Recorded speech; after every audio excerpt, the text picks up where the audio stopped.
السلام عليكم. موضوع فيديو النهارده هو ازاي ان انا اغير اللايت اللي بيطلع من الاسكانر.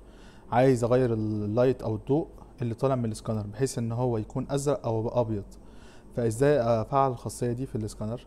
فانا عندي دلوقتي انا فاتح البرنامج بتاع الميرت، تمام، ودخلت في الاي سكان.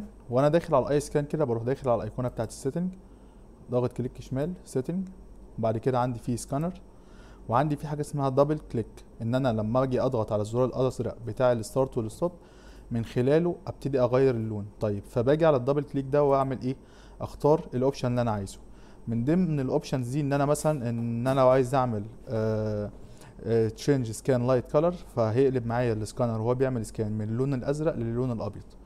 بستخدمه في الحاجات الميتال، الحاجات الشايني، الحاجات في حالة ان الاضاءة عالية، تمام. فممكن ان انا وانا بسكان باللون الازرق اضغط دبل كليك هيبتدي ينقل لي الازرق للابيض.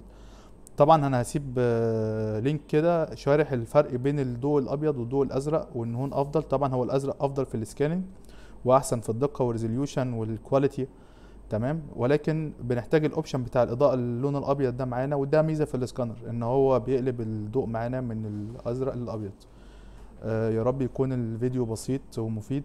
كنت معكم مهندس احمد السيد من سلسله فيديوهات ميريت تيبس اند تريكس. بالتوفيق.